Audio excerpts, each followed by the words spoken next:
Hello everyone, आज के session में आपका वेलकम। और जल्दी जल्दी मुझे क्वेश्चन के आंसर बताते चलो। T20 है तो थोड़ा फास्ट जाएंगे और चीज़ें ज़्यादा देखेंगे। तो पहला क्वेश्चन आपका यहाँ पे क्या कह रहा है, which of the following is use to measure hygroscopic coefficient. इनमें से कौन सा इंस्ट्रूमेंट है जो हाइग्रोस्कोपिक कोफिशिएंट को मेजर करने के लिए हम लोग यूज करते हैं या इस्तेमाल करते हैं। Pressure plate apparatus, tensiometer, pressure membrane apparatus या फिर बोथ ए एंड सी। देखो एक चीज़ हमेशा याद रखना, जो प्रेशर प्लेट एपरेटस है, ठीक है, प्रेशर प्लेट एपरेटस -15 बार तक ही मीजर कर सकता है। ठीक है, प्रेशर प्लेट एपरेटस -15 बार तक ही मीजर कर सकता है, मतलब ये आपका सिर्फ परमानेंट विल्टिंग पॉइंट तक मीजर करेगा। अच्छा, एक बात और है, आप लोग मुझे आंसर करो और आंसर मुझे आप लोग बताते रहो हर क्वेश्चन की कि किसका क्या होगा। बट एक चीज़ और है, आज का जो सेशन है ना, ये सेशन आपका रिकॉर्डेड सेशन है। ठीक है, this is not a live session. आपके साथ में अभी डायरेक्टली इंटरेक्ट नहीं कर सकता हूँ, क्यों? क्योंकि ये रिकॉर्डेड है भाई, टाइम ट्रेवल थोड़ी करूँगा। ठीक है, क्योंकि कुछ काम पड़ गया था आज। बट आप लोग आंसर उसी तरीके से करते रहो जैसे हमेशा करते हो, और ज़्यादा आंसर करो। क्या बोल रहा है, प्रेशर प्लेट एपरेटस क्या है, -15 बार तक ही मीजर करेगा, परमानेंट विल्टिंग पॉइंट तक आप इससे मीजर कर सकते हो। टेंशियोमीटर आपको पता है भाई, हमने डिस्कस ऑलरेडी किया था, 0.85 बार तक ही मीजर करता है, ये इसकी लिमिटेशन है। बट प्रेशर मेम्ब्रेन एपरेटस -100 बार तक मीजर कर सकता है, मतलब -100 बार पे कितना वाटर प्रेजेंट है आप प्रेशर मेम्ब्रेन एपरेटस से जान सकते हो। ठीक है, तो भाई प्रेशर मेम्ब्रेन एपरेटस आपका -15 बार भी मेजर कर सकता है, और आपका ये हाइग्रोस्कोपिक कोएफिशिएंट इसको भी मेजर कर सकता है। ठीक है, तो यहाँ पे क्या पूछा है, हाइग्रोस्कोपिक कोएफिशिएंट मतलब -31 बार पूछा है। और -31 बार जो होगा आपका, वो प्रेशर प्लेट नहीं कर सकता, क्योंकि इसकी लिमिट है -15 बार तक। मेम्ब्रेन वाला जो होगा, मेम्ब्रेन वाले की भाई लिमिट थोड़ा ज़्यादा है। कितनी ज़्यादा है, -100 बार तक ये मेजर कर सकता है। तो आप हाइग्रोस्कोपिक कोएफिशिएंट के लिए प्रेशर मेम्ब्रेन एपरेटस यूज करते हो। प्लेट वाला जो है वो सिर्फ परमानेंट विल्टिंग पॉइंट, और जो आपका प्रेशर मेम्ब्रेन एपरेटस है ये परमानेंट विल्टिंग, ये आपका परमानेंट विल्टिंग पॉइंट भी मेजर कर लेगा, और साथ में क्या मेजर कर लेगा, हाइग्रोस्कोपिक कोएफिशिएंट। जल्दी बताओ मुझे, हाइग्रोस्कोपिक कोएफिशिएंट की पीएफ वैल्यू क्या है। इस बार का आईयूपीएस एफओ का क्वेश्चन था ये, कि हाइग्रोस्कोपिक कोएफिशिएंट की पीएफ वैल्यू क्या है। तो जल्दी से बताओ एक बार। अब एक क्वेश्चन पूछा है स्टोरेज ग्रेन ऑफ पेस्ट से। क्वेश्चन क्या है, which of the following is a major pest of stored cereals and is scientifically called as Rhyzopertha dominica. इनमें से किसका नाम है राइजोपरथा डोमेनिका है। इसके सबके आपको नाम पता होने चाहिए। ठीक है, सबके नाम आपको पता होने चाहिए। ठीक है, तो खपरा बीटल का जैसे ट्रोगोडर्मा होता है, ट्रोगोडर्मा ग्रेनेरियम क्या होता है, खपरा बीटल। खपरा बीटल में देखो एक खास बात और है, कि जो हीप होता है ना, मतलब जो मान लो सीरियल का ढेर लग रखा है, उसमें थोड़ा ऊपर ऊपर की तरफ होता है, क्योंकि इसको थोड़ा सा एनारोबिक कंडीशन के लिए थोड़ा सा क्या होता है, सेंसिटिव होता है। पर खपरा बीटल की एक खास बात है भाई, कुछ खाएगा पिएगा नहीं, फिर भी ये सालों तक जी सकता है। ठीक है, इसको कुछ नहीं मिलेगा खाने को, फिर भी ये सालों तक जी सकता है। लेसर ग्रेन बोरर की खास बात क्या है, लेसर ग्रेन बोरर इसमें जो डैमेजिंग स्टेज है वो आपको अडल्ट मिलती है। ज़्यादातर इंसेक्ट में आपको लार्वी वगैरह मिलती है, या हो सकता है लार्वी अडल्ट दोनों मिले। इसमें लार्वा डैमेज नहीं करता, इसमें अडल्ट जो है वो डैमेज करता है। ठीक है, और याद रखना ये सारे के सारे कोलियोप्टेरा हैं, ये सारे के सारे क्या है, ये बोरर है, बट ये फिर भी कोलियोप्टेरा के अंदर आएगा। ठीक है, तो यहाँ पे देखो कुछ नाम लिखे हुए हैं, यहाँ पे कुछ नाम लिखे हैं और उनके बारे में लिखा है। पहली चीज़ तो भाई प्राइमरी पेस्ट, और दूसरी चीज़ क्या लिखी है, सेकेंडरी पेस्ट। प्राइमरी मतलब जो डायरेक्ट ग्रेन्स वगैरह है उस पर अटैक करते हैं। सेकेंडरी मतलब जो ग्रेन्स टूट चुके हैं या पहले से किसी इंसेक्ट ने अटैक किया हुआ था उस पर जाके अटैक करते हैं। जो बोल्ड है यहाँ पे, जैसे कि ये these are internal feeder, seed को अंदर से खाते हैं। ठीक है, और बाकी जो बोल्ड नहीं है दीज आर एक्सटर्नल फीडर, जो बाहर से खाते हैं। तो ये सब नाम आपको पता होने चाहिए कि भाई राइस वीविल का क्या है, पल्स बीटल का क्या है। यहाँ पे आपका खपरा बीटल बहुत इंपॉर्टेंट है, लेसर ग्रेन बोरर हो गया।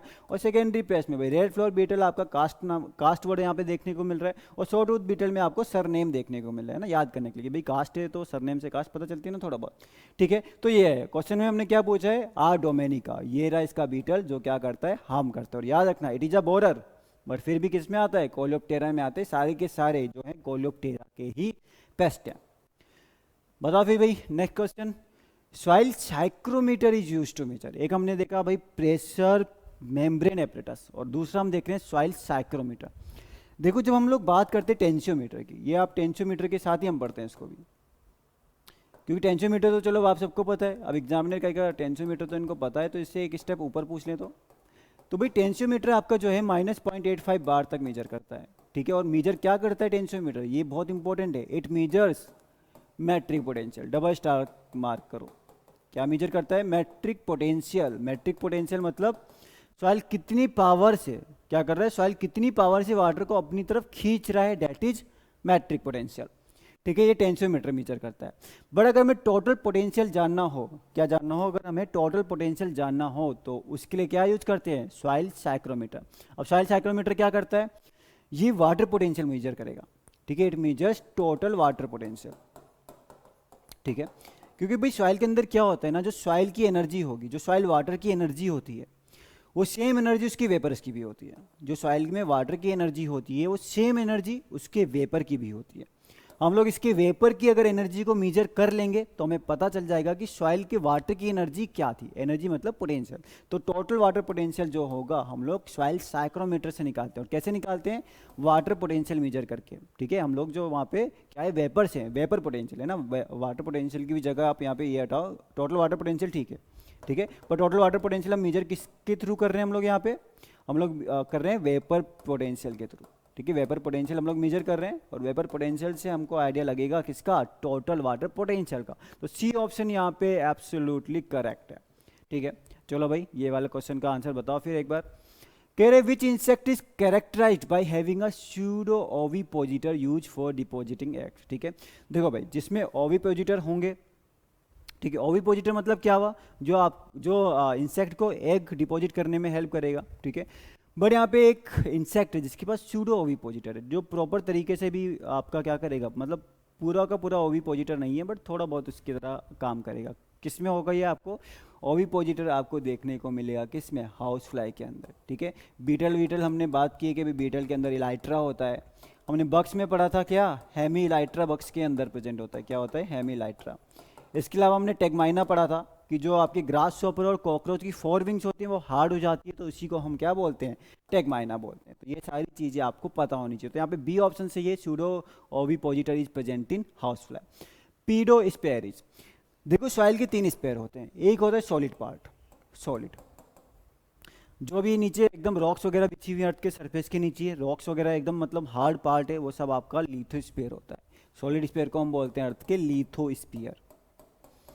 एक होता है वाटर का, मतलब जो ये ओशियन आ गया, ओशियन आपका पूरा वाटर का ही तो है। तो ये जो वाटर का स्पेयर है इसको हम बोलते हैं क्या? लिक्विड या वाटर का स्पेयर, इसको हम बोलेंगे क्या? हाइड्रोस्फीयर। और एक तीसरा आ गया क्या? गैसेस का। गैसेस के एटमॉस्फेयर, गैसेस के स्पेयर को हम क्या बोलते हैं? ये तो सबको पता होना चाहिए भाई, एटमॉस्फेयर। तो 3 चीज़ें हैं। ठीक है, पर इनमें से एक चीज़ है जो इन तीनों को आपस में ज्वाइन करेगा। मतलब ये हमने अगर अर्थ बनाई और ये ओशियन है, ठीक है, ये क्या है? अर्थ में ओशियन है। ठीक, अब इसके नीचे सॉलिड पार्ट है जिसको हमने कहा लिथोस्फीयर। यहाँ पे अर्थ की सरफेस में वाटर वगैरह भी आ गए, हाइड्रोस्फीयर। और अर्थ के ऊपर क्या होंगे? गैसेज होंगी, एटमॉस्फेयर। ठीक है, ये तो चलो ओशियन है, बट ओशियन के यहाँ पे आसपास सॉइल भी तो होगी भाई, ये सॉइल भी तो होगी। पीडोस्फीयर मतलब पीडो मतलब पीडोन, पीडोन मतलब सॉइल। तो जो सॉइल वाला स्फीयर है, जो क्या है? सॉइल वाला स्फीयर है, ये नीचे से लिथोस्फीयर को, साइड में इसके ओशन प्रेजेंट है और ऊपर इसके एटमॉस्फेयर, इन तीनों को जोड़ता है। ठीक है, तो it is a interface. Pedosphere क्या इंपॉर्टेंट लाइन है ये, pedosphere exist at the interface of lithosphere, atmosphere and hydrosphere, इन तीनों को जोड़ेगा। तो सी ऑप्शन यहाँ पे बिल्कुल सही है और मैं उम्मीद कर रहा हूँ कि बहुत लोगों ने सी का आंसर किया होगा, अगर किया होगा तो। Which insect is characterized by having prognathous mouth part where the mouth parts are directed forward? ठीक है, बताओ भाई कहा क्या होता है आपका, किस में देखने को मिलती है ये चीज़? देखो जो माउथ पार्ट्स की हम बात करें, यहाँ हेड की पोजीशन की बात करें तो एक होता है हाइपोगेनेथस, हाइपोगेनेथस। एक हो गया जो क्वेश्चन में पूछा है क्या? प्रोगेनेथस पूछा है ना, कहाँ लिखा है? प्रोगेनेथस। और एक आपका लास्ट में बचा क्या? ओफिस्थोगेनेथस। तो एटलीस्ट पता तो आपको ये होते क्या है भाई? माउथ की पोजीशन, अगर उसका माउथ नीचे की तरफ है, जैसे कॉकरोच ग्रासहोपर में देखने को मिलेगा, डेट इज हाइपोगेनेथस। अगर उसका माउथ एकदम सामने की तरफ है, अगर उसका माउथ क्या एकदम जो उसकी बॉडी है उसके सामने की तरफ है, तब हम उसको क्या बोलते हैं? प्रोगेनेथस। ठीक है, और ओफिस्थोगेनेथस की बात करें तो इस केस में माउथ जो होता है वो पीछे की तरफ होता है, जैसे सेकंड टाइप ऑफ इंसेक्ट, जैसे एफिड है। एफिड का जो माउथ होगा ना वो थोड़ा इस तरीके से होगा, माउथ जो होगा थोड़ा पीछे की तरफ ऐसे मुड़ा होता है, जिसको हम क्या बोलते हैं? ओफिस्थोगेनेथस बोलते हैं। तो हाइपोगेनेथस में कॉकरोच आ गया और ग्रासहोपर आ गया। ठीक है, प्रोगेनेसिस में ही आता है आपका बीटल। बीटल का अगर माउथ पार्ट देखोगे तो उसकी बॉडी के सामने की तरफ लगा होता है, ठीक है। बाकी ऑफिसोगेनेसिस में सकिंग टाइप ऑफ इंसेक्ट आ गए। तो यहाँ पे प्रोगेनेसिस में क्या आ गया, B option beetle is absolutely correct है। अब बताओ which soil is known is multi nutrient deficient soil, है ना। आसान सा क्वेश्चन पूछा भाई मल्टी न्यूट्रिएंट डेफिशिएंट सॉइल। देखो भाई सबसे ज़्यादा न्यूट्रिएंट आपको मिलते हैं थोड़ा सा एल्यूवियल सॉइल में, उसके बाद ब्लैक सॉइल में, जैसे नाइट्रोजन और ऑर्गेनिक मैटर। एल्यूवियल सॉइल में ये दोनों न्यूट्रिएंट थोड़े से कम होंगे, ठीक है। ब्लैक सॉइल में आपका नाइट्रोजन ऑर्गेनिक मैटर तो कम होगा ही होगा, साथ में थोड़ा फॉस्फोरस भी कम होगा, ठीक है। रेड सॉइल में जैसे आओगे आप और ज़्यादा न्यूट्रिएंट कम होने लगेंगे। और लेटराइट सॉइल, ठीक है, लेटराइट सॉइल में क्या होगा आपका बहुत ज़्यादा वेदरिंग हो चुकी है, यहाँ पे सॉइल ऑर्डर जो होगा वो अल्टीसोल्स होगा। अल्फीसोल्स भी होता है और अल्टीसोल्स भी होता है, ठीक है। पर अल्फीसोल्स हम कहते हैं कि भाई रेड सॉइल में ज़्यादा डोमिनेंट है ना। देखो हर सॉइल में एक से ज़्यादा ऑर्डर होते हैं, पर हम लोग एक एक ऑर्डर उठा रहे हैं जो इंपॉर्टेंट है। एल्यूवियल सॉइल में जैसे इंसेप्टिसोल्स, इंसेप्टी एंड एंटीसोल्स दो हो गए। ब्लैक सॉइल में वर्टिसोल्स है, रेड सॉइल में मोस्टली अल्फीसोल्स है, हालांकि अल्फीसोल्स के अलावा अल्टीसोल भी होता है। और लेटराइट सॉइल में मोस्टली क्या होगा, अल्टीसोल्स होगा, हालांकि अल्टीसोल्स के अलावा अल्फीसोल्स भी होता है, ठीक है। तो लेटराइट सॉइल में अल्टीसोल्स है, बहुत ज़्यादा वेदर्ड है, वेदरिंग होने की वजह से यहाँ पे आपको कैलोनाइट टाइप के मिनरल्स भी देखने को मिलते हैं, ठीक है। तो आपको याद रखना है सबसे ज़्यादा इसको हम क्या बोलते हैं, multi nutrient deficient soil. Maximum nutrient leach out कर चुके हैं क्योंकि वेदरिंग बहुत ज़्यादा थी, वेदरिंग ज़्यादा थी, बारिश ज़्यादा थी, तो मैक्सिमम न्यूट्रिएंट यहाँ पे लॉस हो चुके हैं। That's why laterite soil is known as multi nutrient deficient soil. इस बार का एफओ का क्वेश्चन है यहीं कहीं छुपा हुआ, which of the following is state fish of Uttar Pradesh. इस बार एफओ में पूछा था आपसे, क्या पूछा था कि उत्तर प्रदेश की स्टेट फिश क्या है, तो हमने क्या पूछ लिया उत्तराखंड की स्टेट फिश क्या है। Which fish is recognized as the state fish of Uttarakhand.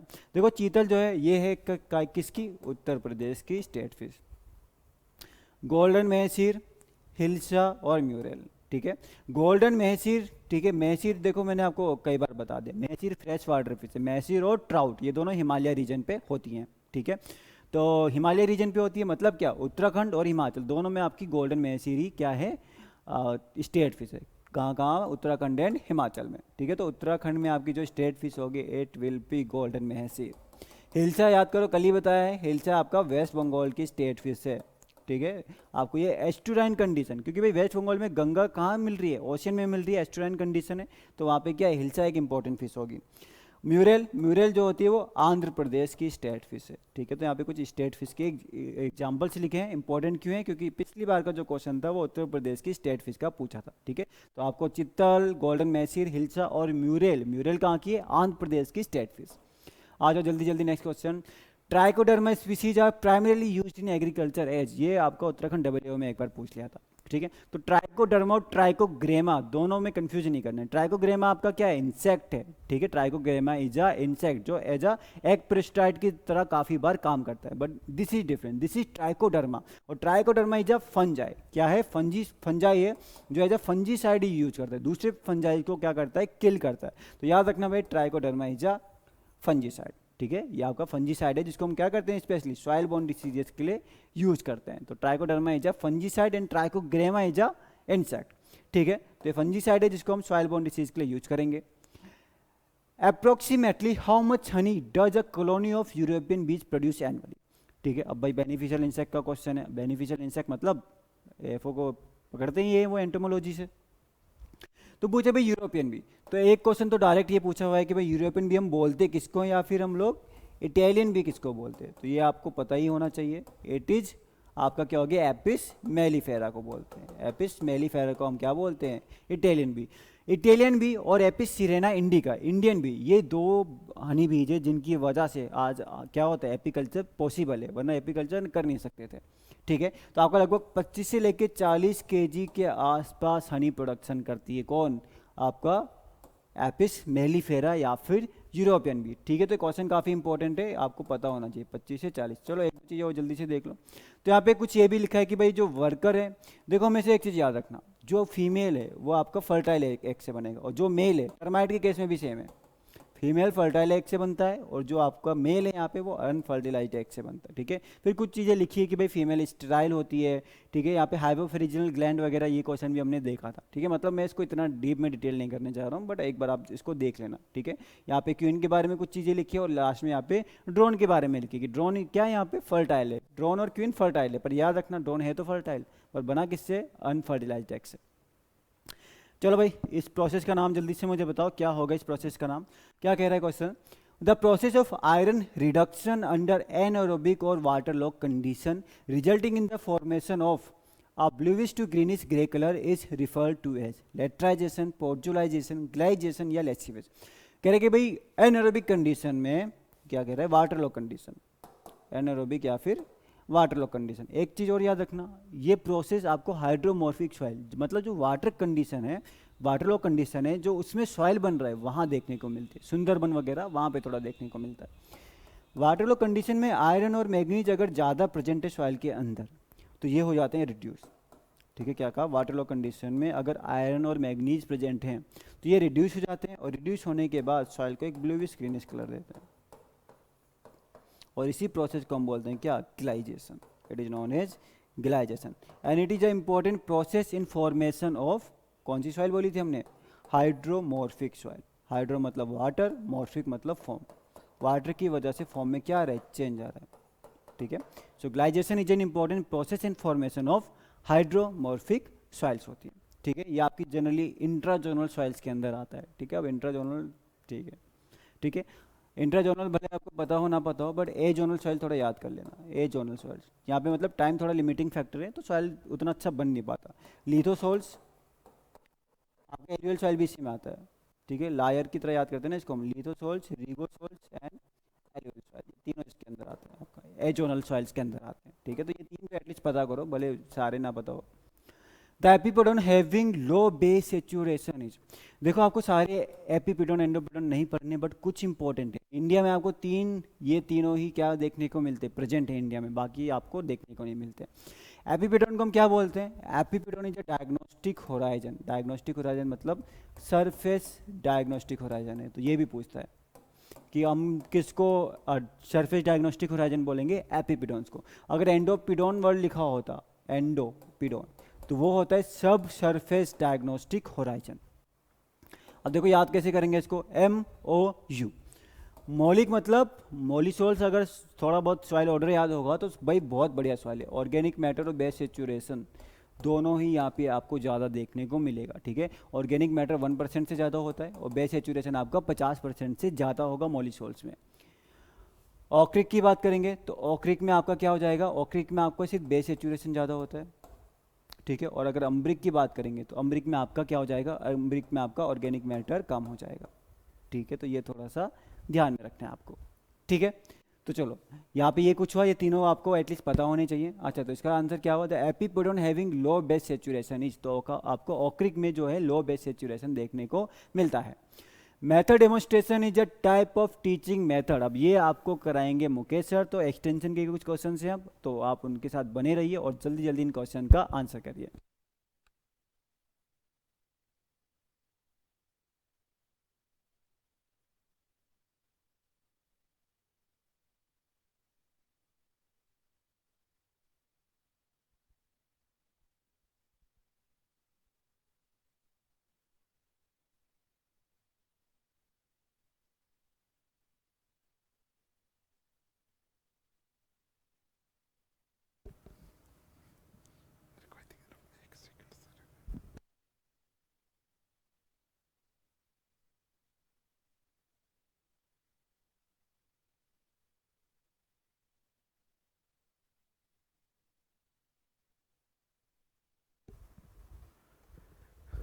नमस्कार।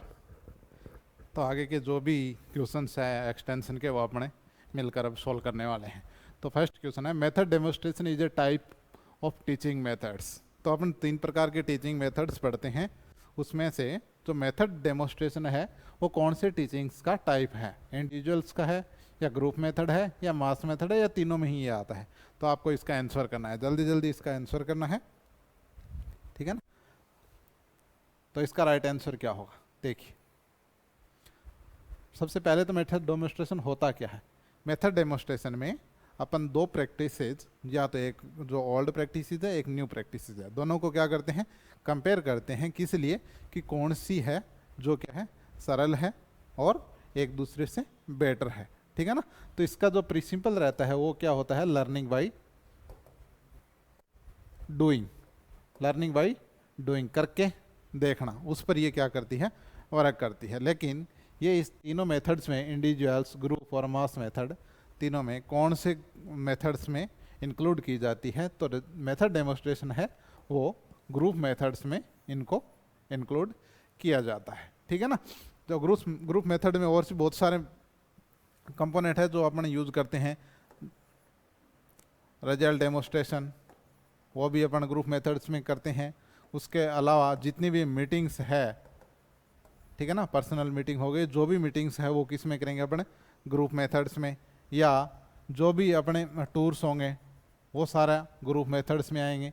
स्टडी टूर होगा, ठीक है ना, या फार्मर्स टूर है, वो सारा किस में करेंगे अपने, ग्रुप मेथड्स में। इंडिविजुअल्स में फार्म एंड होम विजिट हो गया, या किसान कॉल सेंटर हो गया, फार्म क्लिनिक हो गया, ठीक है ना, मिनी की ट्रायल हो गया, ये सारे अपने इंडिविजुअल्स में। और मास मेथड में तो बहुत सारे हैं, leaflets, newspaper, bulletins, TV, radio, ठीक है ना, बहुत सारी चीज़ें हैं, एग्जीबिशंस, ये सारे किस में अपने मास मेथड में करते हैं। तो इसका राइट आंसर क्या है अपना, ग्रुप मेथड। ठीक है। नेक्स्ट देखिए, बहुत इंपॉर्टेंट है, टी एंड वी सिस्टम से आपके एग्जाम में एक क्वेश्चन आता ही आता है।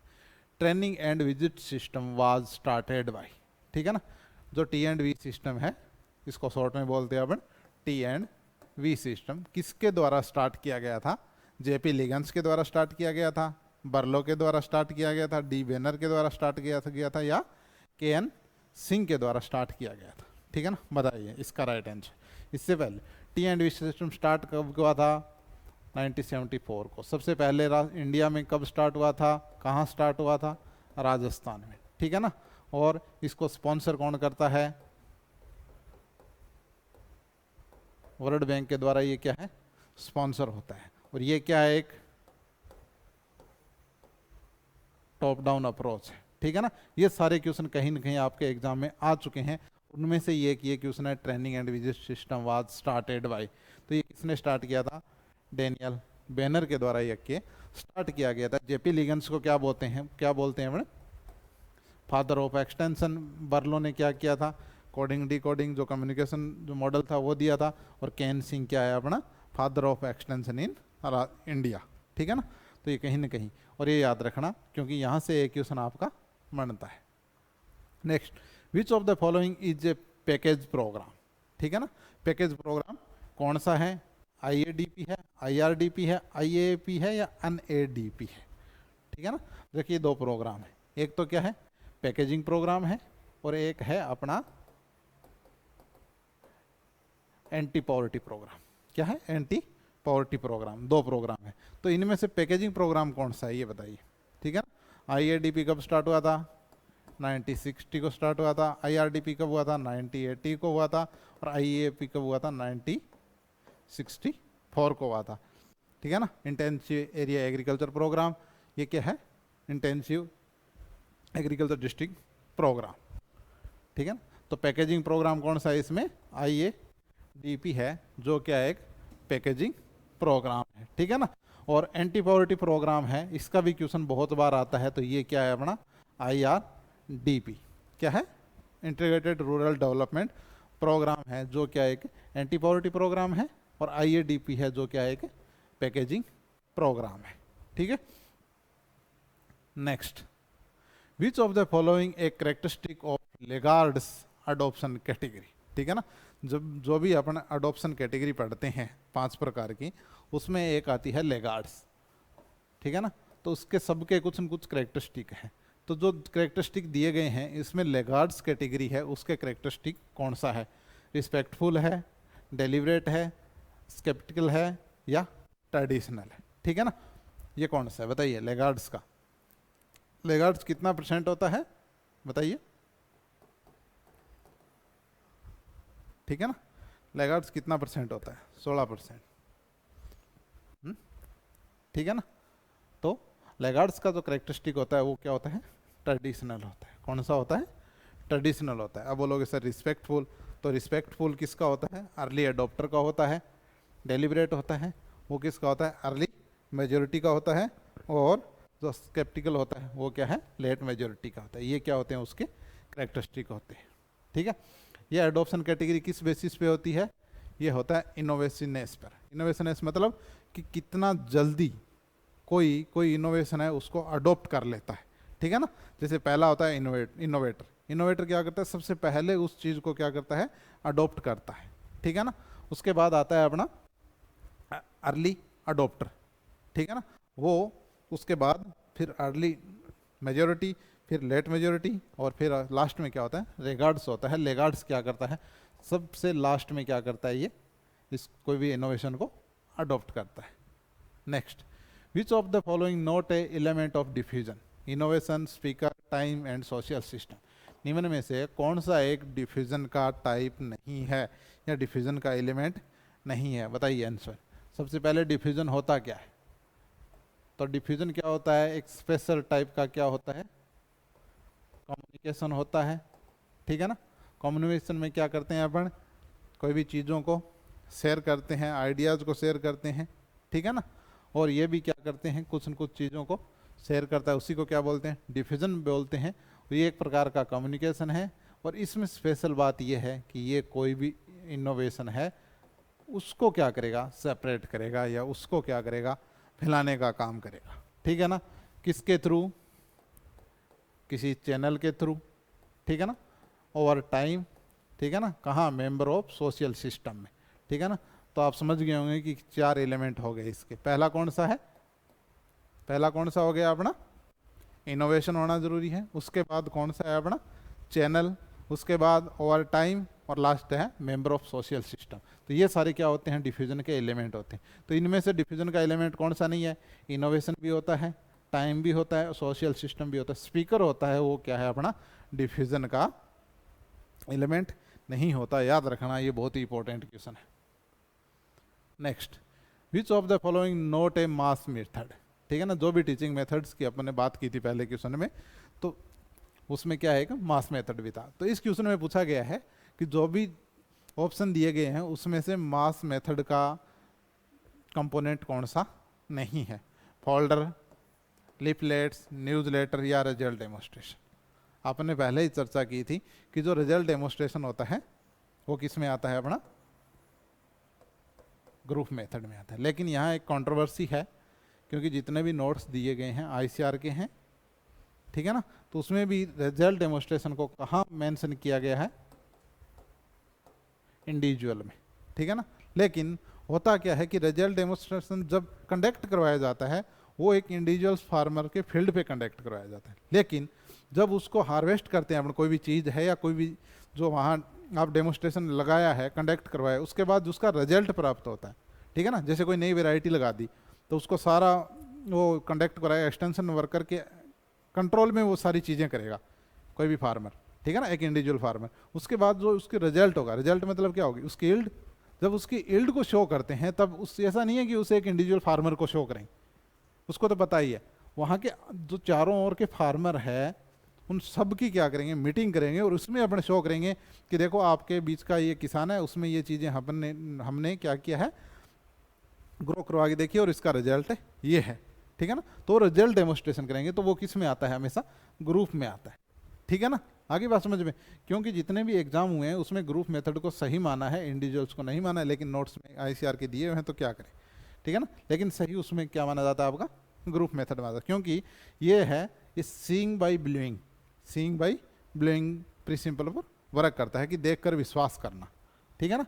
तो इसमें जो राइट आंसर होगा वो क्या होगा, रिजल्ट डेमोस्ट्रेशन, फोल्डर, लिफलेट्स और न्यूज़लेटर सारे क्या होते हैं, मास मेथड के अंदर आते हैं, ठीक है ना। A method in which motivation the pupil to adopt a new practice by showing what has actually been achieved by applying the practice under field condition is called, ठीक है ना। ये भी एक टीचिंग मेथड है, ठीक है ना, जिसके अंदर लोगों को जो नया चीज़ है उनको खेत में वो करके उनको क्या किया जाता है, मोटिवेट किया जाता है। अब यहाँ दो चीज़ों का कोई कंपेयर नहीं हो रहा, ध्यान रखना। यहाँ कोई दो प्रैक्टिसेस की क्या है, कंपेयर नहीं हो रहा, सिर्फ क्या कर रहे हैं, एक मेथड्स है उसको क्या कर रहे हैं, करके दिखा रहे हैं लोगों को। Minikit trial, farm clinic, field day और फार्मर्स कॉल, ठीक है ना। तो इसका राइट आंसर क्या होगा अपना, फील्ड डे होगा। कभी आपने केवी के वालों को देखा होगा, कोई चीज़ अपन को ट्रीटमेंट दे के जाते हैं कि ये आपके अपने फील्ड में करो, उसके बाद वो एक दिन फील्ड डे करते हैं। फील्ड डे मतलब चारों ओर के फार्मर्स को बुलाते हैं और उन चीज़ों को बताते हैं कि देखो हमने ये चीज़ें करवाई तो इसका रिजल्ट ये है, ठीक है ना। Next question, step of extension teaching was given. आपको पता होगी एक्सटेंशन टीचिंग की स्टेप और किसके द्वारा दी गई, JP Leagans, Seaman nap, KN Singh या विल्सन एंड ग्रैब। बताइए एक्सटेंशन टीचिंग स्टेप क्या होती है, बहुत ही इंपॉर्टेंट है।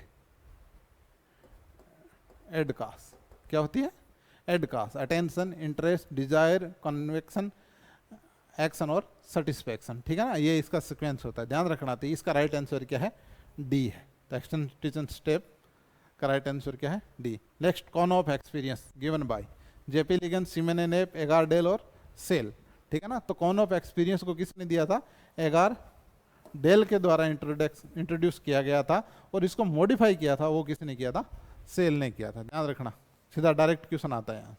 Next, who is father of demonstration. ये भी क्वेश्चन बहुत बार आ चुका है। डेमोस्ट्रेशन के पिता कौन है, केएन सिंह नहीं है, ये father of Indian extension education है। James Tod father of university extension है। JP Leagans father of extension है। और सीमेने नेप, सीमेने नेप क्या है, फादर ऑफ डेमोस्ट्रेशन है, ठीक है ना। तो राइट आंसर इसका क्या है, 4 नंबर है, सीमेने नेप। ये वही क्वेश्चन है आज के सेशन के लिए। होप आपको ये पसंद आए होंगे, और इसी प्रकार के आप इंपॉर्टेंट क्वेश्चंस के लिए जुड़े रहिए एग्रीमेंटर्स के ऑनलाइन प्लेटफॉर्म पर। Thank you.